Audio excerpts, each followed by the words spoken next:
I like working with people, the relationship that ensues from helping them put together the spaces that they really want to live in. Sometimes I really like that it feels like a puzzle to me. You have all these challenges that you're trying to address. How they like to live in their space, how much light they like, what kind of colors they like. When you come across just that right piece that brings it all together, there's just no better feeling than that. I'm sitting down with Carrie Lucke to talk about her design firm. Thanks for joining us. Of course, you're welcome. Thank you. So talk to us about when you first became passionate about design. Probably when I got my first house and I had to Give us some furnish dates. it and fill it. Oh gosh, dates.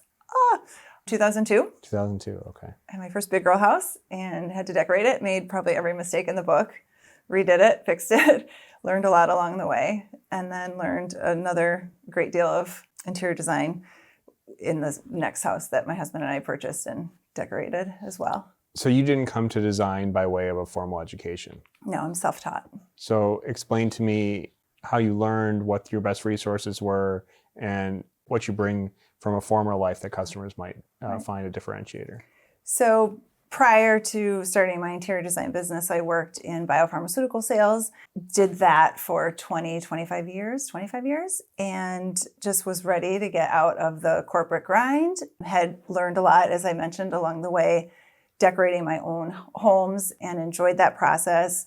Started working with friends to help them because they would just ask me for help, which is why my company's name is For What It's Worth, because I felt a little less confident in the beginning, not being formally trained. And so I would always say, for what it's worth, I think you should do X, Y, or Z. And it just started to occur to me over time that this was something I could do. So I learned through doing. I learned through making mistakes on my own house and fixing them. There's so many resources. In the early 2000s, I learned from reading magazines, but then with obviously the internet and social media, it became much easier to learn. And really, you can learn anything you want that you're interested in. As intimidating as the design world may seem, what I found was that when I got into it, people are really friendly and really helpful. And when I would go into stores, whether it was a cabinet maker or a tile store or a furniture store or the Merchandise Mart in Chicago, and talk to the wholesalers who sell the fabrics, they were incredibly helpful and friendly and boosted my confidence and helped me learn a lot along the way. So your first paying customer, that's always an exciting moment for any business owner. Yeah. Take us back to that time. Oh my gosh. So I started my business in 2014, the beginning of 2015, kind of like right at the end of the year there. And I didn't even have Instagram yet. And I put a business Facebook page together and put some pictures of my own home on there and kind of sent it out into the world and thought, well, we'll see what happens. Printed a business card, and within a week I had a first client that lived near me and had a house similar to mine. And we decorated her living room and her dining room and just had a great time. And so would you say that most of your business comes through referral? yes, I would say it comes through referral, but also people who follow me on Instagram will see the work that I do. And then if they want a similar project or look, they will call. And sometimes people have been following for maybe several years before they call. So do you have a look or a brand, or is it driven mostly by the customer? I think it's driven by the customer, but I clearly have a way of putting things together that's consistent. If you look at my Instagram or my website, you will see that every project I do looks very different from another. I don't know how that happened. It was very organic. I know a lot of designers have a specific look that they do, and then people go to them for that look. I just don't think that's how I work. I really try to get comfortable with the client and understand what kind of energy level they like to live with and what kind of color palette they want to live with, and put things together very specifically for them. A lot of the homes that I decorate aren't necessarily the way I would want to live or the look I would want to live in, but I'm trying to help them achieve the look that they want that they're not able to do on their own. So would you say that most of your designs are inspired by the existing architecture of a home, if you are an existing structure, or more the lifestyle that someone wants to live? I think they go hand in hand. It's definitely both. You always have to acknowledge the structure that you're decorating within. You don't want people to live in a home where you walk up to the house and then find yourself walking into a space that feels unexpected or jarring. You want it to sort of be seamless. When you approach a house and walk into it, you want it to kind of make sense. But having said that, there's a huge range of what you can do in any given style of home, whether it's a Cape Cod or a traditional Tudor or a mid-century modern home. You definitely have some leeway to work with the client's taste. Tell me about your favorite textile designer. Schumacher is a staple for sure. They always have what you need. They have beautiful fabrics. They have a whole range of small print, large print, woven, clean, modern, traditional. They just have everything you need. Great wallpapers as well. Do you have something favorite from their line? It's raised recurring? No, there's so many. It just every project's so different. What's their Asian one called? Chiming Dragon, the dragon print. Yeah, I have it in my bedroom. That's been around forever. It's beautiful. It's a staple, yeah. It's a staple. And they have it in, they keep adding colorways. Yeah, so many colorways. I have the gray. Yeah, it's beautiful. You have the gray, like the real light, washed out kind of gray on gray on gray. It's beautiful. At what point in the project do you think that someone should retain an interior designer if they have a larger project? Well, I mean, I think as soon as possible is always helpful, because anything you do, if you're not doing it, being conscious of the whole project and everything you're going to end up doing over the course of your time in that home, you could be wasting money. Sure. So you're helping with the budgeting along the way if it's a construction project, with the finishes, making sure they're within the allowance, or explain to the client where they're going over or where they're not. Correct. Okay. And do you find that many of the resources in Milwaukee are adequate, or do you find yourself going to Chicago a lot? It depends on the project, but both. There's a lot of resources here, but certainly there are resources not just in Chicago, but in North Carolina. And we might order fabric from England, or whatever the case may be. It depends on the client's budget and what they want, and certainly there's a lot of things that are right here. So let's talk about the process from the time a client reaches out to you. Mm-hmm. What is the process? So usually it just starts with a phone call, and we just chat about what the client wants to do, what they want to achieve, what their time frame is. I ask if they have a sense of the budget, and we just talk, and I give them the chance to ask me questions about how I work and what my process is, and they might have specific questions. If it seems like there's alignment between myself and the client, and they want to, continue to move forward in the process, then I will do a meeting at their home. At that point, it just gives me a better sense of the space and what they're trying to do, and we will talk further and continue to step through the process of seeing if we're still in alignment. And at that point, we can pretty much decide if it's going to be a good fit or not. So is that meeting complimentary, or are you billing at the first meeting? So typically it's complimentary. If I have to travel to get to the meeting, if it's more than 25 miles away, I might charge for that. But typically I don't mind investing my time to really make sure it's a good fit, because that is a benefit to myself and the client. If it's a good fit and you move forward, then everybody's happy through the whole process. But it's not good for anybody if it's not a good fit. So do you think that it's a benefit, or do you tell your clients to have an idea book maybe on Houzz or on Pinterest, or an Instagram saved thing that they could share with you? Do you have that prior, or do you have that conversation after?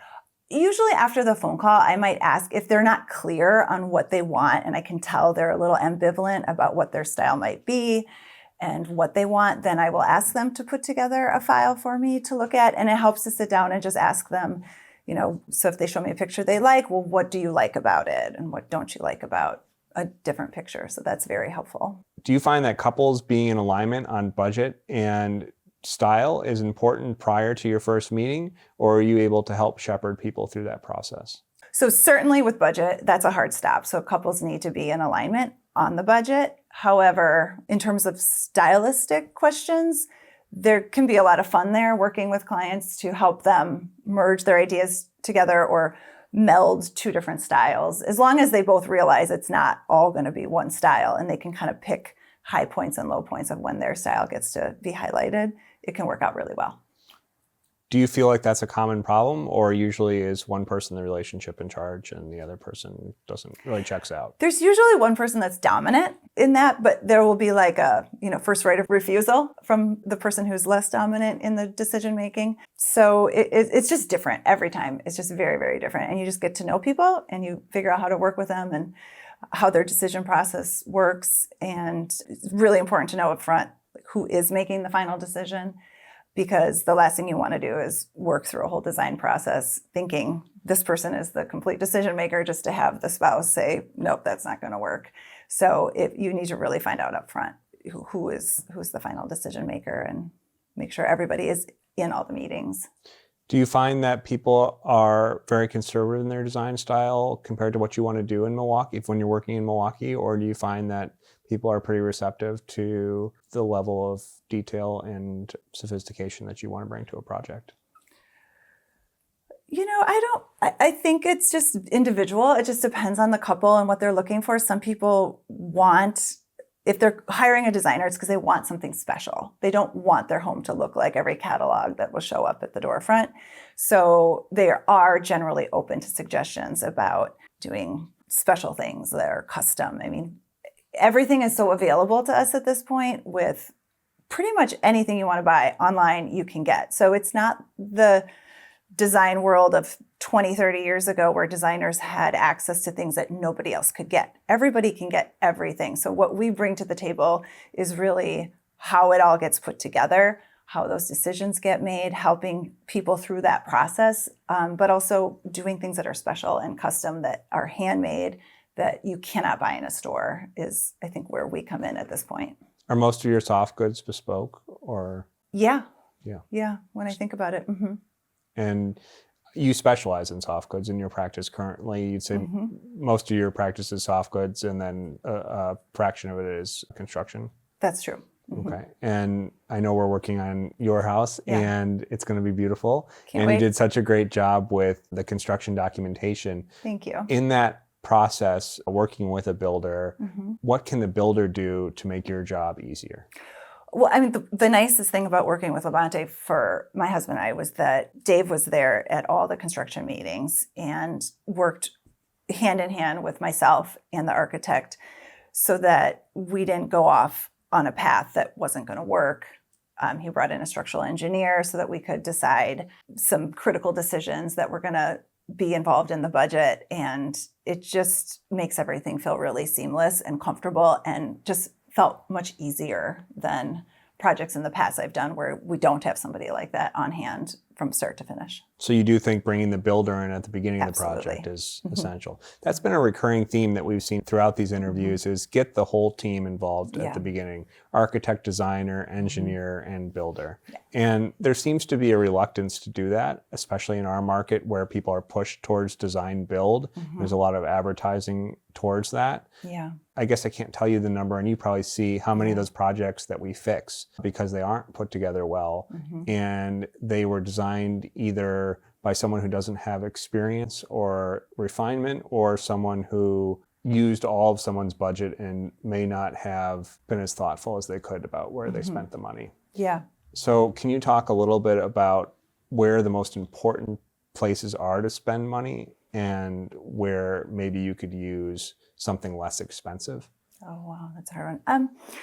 It's a hard one, but it's a good one. It's a good one. I mean, I think definitely investing in good cabinetry is essential. Because it's a touch point? It's just a massive, it gets so much wear and tear.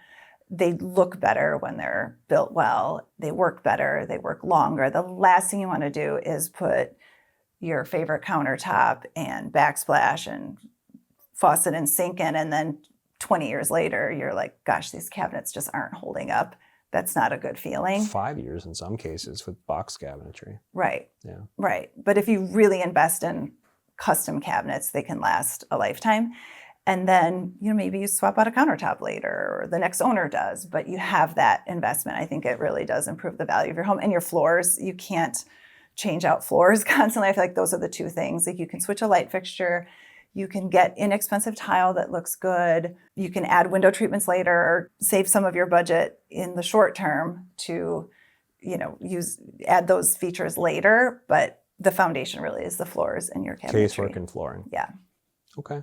And for someone who doesn't have a huge budget and they spent that money on their casework and on their flooring, do you think that adding, molding details and soft goods later is a good way to save money? Or would you point people towards trying to do everything at once? I mean, just most people can't do everything at once. It's just the reality of it. And I think people feel the pressure that they're supposed to do everything at once. And the reality is that most people don't. I have a lot of clients who have me come and do 1 or 2 rooms. And then a year later, I'm doing 1 or 2 more rooms. And a year later, I'm doing the private spaces. And that's just the reality for most people. Do you find that most people have bad taste, or do most people, if they're presented 2 options, they're able to pick one that's cohesive and coherent, or do people come to you with a crazy idea that they just need to be told no? Usually not. I feel like most of my clients, they're coming to me as a designer because they have good taste and they appreciate living in a space that's finished and pulled together. So they typically have very good taste. They just don't have the skill set or the time or both to put it all together and to make it happen. And they get overwhelmed. As much as we have this world of Instagram with all these images in front of us, and we can have all this inspiration and options, and you can have anything shipped to your house in 2 weeks, it's not that simple, because you're investing money, so you want to do it right. And they don't always know how it all comes together and how to make those choices all make sense. So oftentimes they have great taste, they just don't have the skill set to put it together, and they need help with that. So you're not having anyone come to you who wants a barn door? I have not. Okay. I have not. We don't do barn doors. And I would swiftly talk them out of it. Okay. All right. We just tell them no. We don't even try to talk them out of it. It's just not, we don't do them. We don't do them. They're not an option. That's how you handle that. Yeah. No. So we talked about your process and how you did your initial call, then your initial consultation. Talk to me a little bit about the next steps, and do you provide a proposal, and how does the structure and compensation work? Sure. So it kind of depends on the client's project. So for example, if a client wants me to pick selections for a kitchen and bath project or a remodel, I usually take that on an hourly basis, because it's very unpredictable and it's a little bit more fluid, because that process can change or ebb or flow depending on if they have an architect, if they have a builder, who I'm partnering with. So I kind of leave that a little bit more flexible. If the client says, Carrie, I want you to come in and decorate my living room, then I have a better sense of how much time that's going to take me, and it's a little bit more finite. And in that case, I usually do a flat fee for the clients. They know exactly what the design is going to cost them.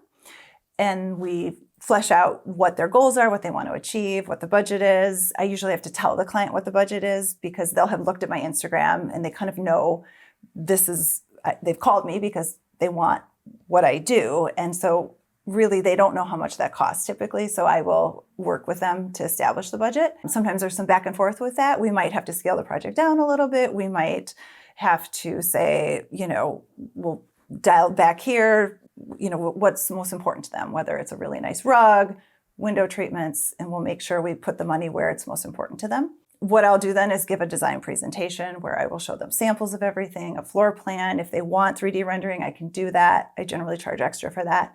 We do feedback. They tell me what they like, what they don't like, and I will do 1 round of revisions for that flat fee, and then we make up the selections, finalized, order everything, and then install it. We do have to ask you what your favorite restaurant is.